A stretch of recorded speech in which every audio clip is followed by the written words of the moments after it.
Miranda's Victim is hitting theaters and on demand on October 6th. And this is the first time that Patricia's story is being told, which I imagine is a huge honor, but also brings a lot of pressure. Did you feel that responsibility or weight as you were filming this project or heading into it? Yeah, of course. I think the team that is involved with Miranda's Victim really did feel, I guess, like the weight and gravity of telling somebody's story for the first time.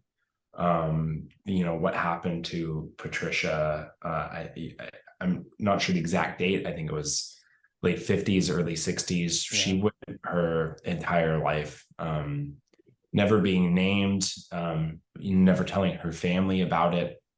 And yet at the same time, also being very brave, going through this extremely invasive and just wild court case and all these proceedings that obviously took a toll on her and her family and her entire life. And then years later to finally be able to tell this story and bring it to the world, tell everyone who she is and her incredible story. I think there was, yeah, I wouldn't call it pressure.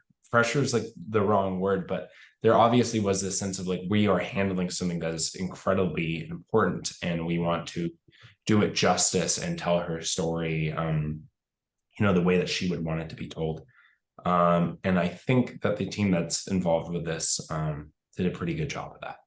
Yeah, you guys did a fantastic job. Outside of this being such an important story to tell, you were attracted to this project because of the opportunity to work with Abigail, who's similar to you, grew up in this industry. What was it like getting to collaborate with her? Yeah, I was. Yeah, I've told this to her face. I was like, I signed on to this project for many reasons. I wanted to work with the director Michelle Danner. It was also being shot on film, and I have never actually worked on a project Oh, using cool. film. I'm a big nerd. I was really excited about that. Obviously, the story carries so much weight and it's so important, especially now. I want to do it for all these reasons, but I'm also just like a fan of Abigail Breslin and like, grew up. My mom was always like, that is like the gold standard of what like young actors can do.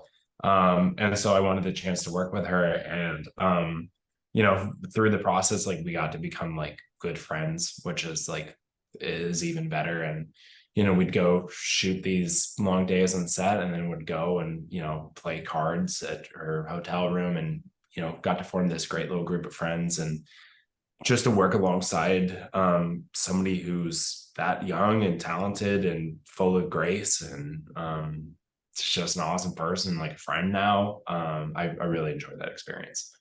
And I give so much credit to actors because you're constantly putting yourself out there. And this is an industry where you hear more no's than yes, but you're actually Michelle's first choice to play James. How did this project find its way to you? And what were those like initial conversations you had with her?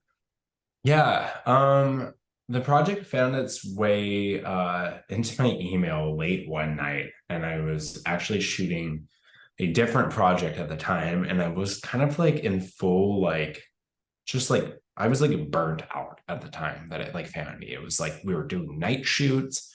The production was going through a lot of struggles. This was like COVID was like starting to like take down our set, like all these things that were happening. And I was just like, this is the kind of stuff that makes it really hard to act sometimes. I was just like, I am burnt out. I need like a day.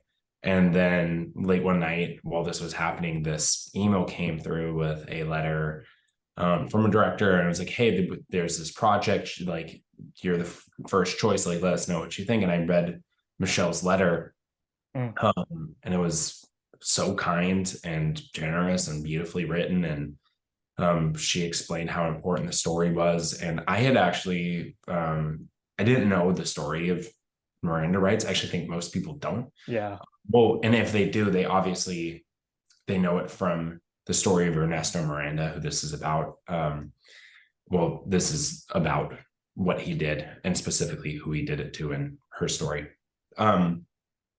I think all of us have heard that term, like Miranda rights, like whether we're Yeah. watching Law and Order or it pops up in a movie or like whatever it is, and you don't know what that means. And so I was like, oh, I don't know what this is. Okay, all right, this is the story of the Miranda rights.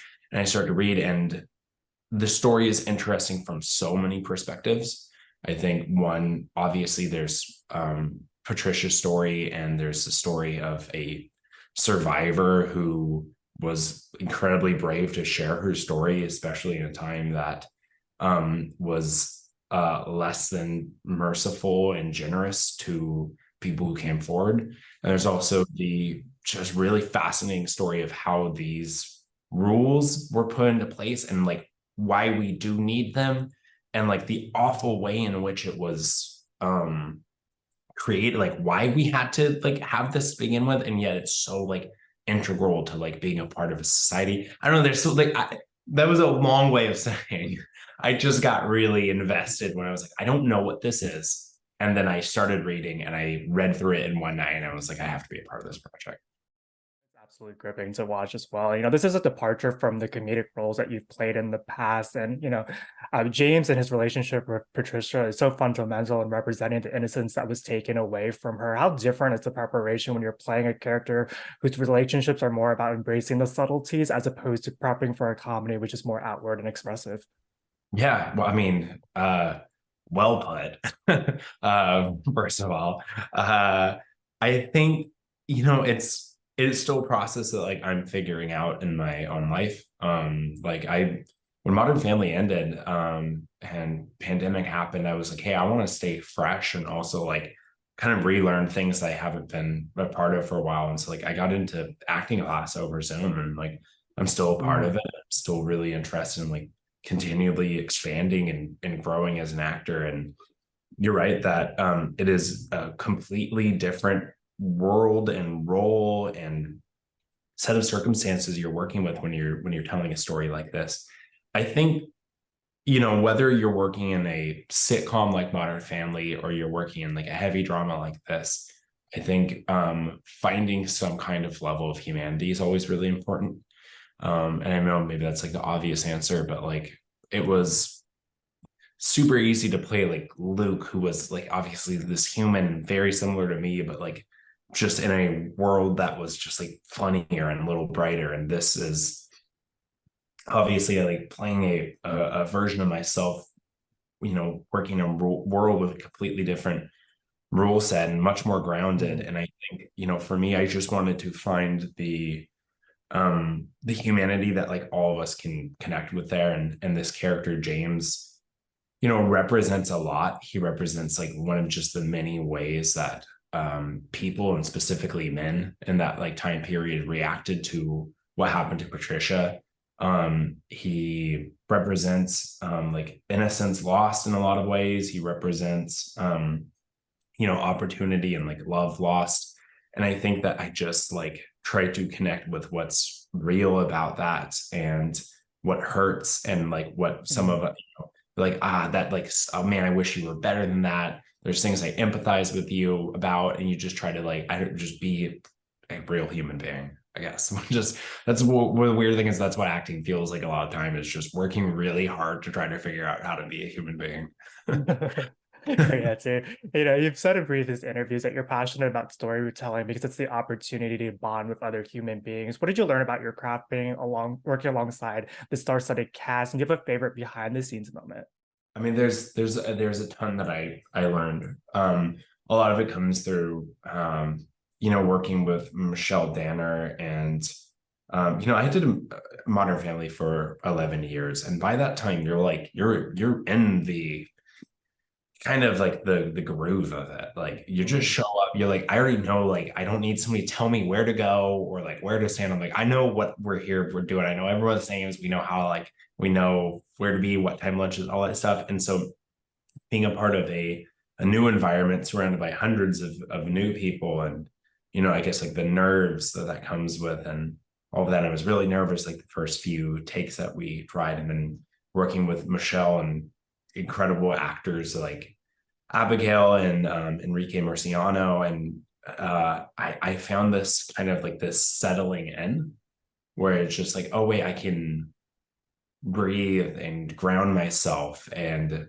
like watch like really incredible actors, like not even just give good great performances, but just like be and feel, and then like connect to that and like settle in. And I call it like dropping in, which is just like, oh, well, I've dropped kind of like my ego and, like weird anxieties or fears or pride. And now I just get to like be a different person, kind of like watching and reacting and feeling into like what is actively like happening in front of you. And not to say that I didn't do that on Modern Family. It's just like we've been doing it for 11 years. And so it was at some point it's just like zippy and natural. And like we know what like the finished product looks like. Whereas this was much more of like a journey of kind of discovering it like in the moment. Michelle's also acted in the past. Is the film experience different when the person at the helm also has experience in front of the camera? Is there a different shorthand that's created? Yeah, the funny thing is some of my favorite directors to work with are actors. And I'm sure like people on like the crew might like feel differently. They're like, oh God, like an actor is gonna direct. They don't know anything about cameras or lighting. And although all of that is probably true, definitely not in Michelle's case, just like in the idea of acting directors. But as an actor, I really appreciate it. One of my favorite directors I've ever worked with, Julie Bowen, my TV mom, directed a few episodes of Modern Family. And like she would just like come out from, behind Video Village and talk to me the way I would want to be talked to Yeah. as an actor. As you're kind of like putting yourself out there on the line, they just like actors know how to like kind of get that performance out of you, which at the end of the day is like, that's why you're there. And so, working with Michelle and just like having her just like, hey, just like feel it out, do what you want to do on this one, breathe, be yourself. Let's like tune up a little bit more of this side of yourself. Things like that is like so refreshing. Just like, yes, okay, this makes my job like way less stressful to get to work with like an actor. Like just, oh, you get it. You get it. You get what I'm going through right now. Also worked on projects of all sizes. What is it about independent filmmaking that excites you as a storyteller? Yeah, I think look, there's so many people who have said way more eloquently than me the importance of like independent filmmaking.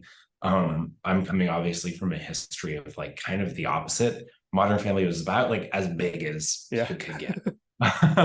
It was like we were like that show for so long. And I think, you know, with independent projects, there are just stories that like deserve and need to be told that like just aren't going to be told through a kind of mainstream lens, because like maybe it's not what sells the most, maybe it's not what the algorithm tells people that like they should watch, or whatever it is. But like these are still stories that like need to be told by like storytellers who need to tell them.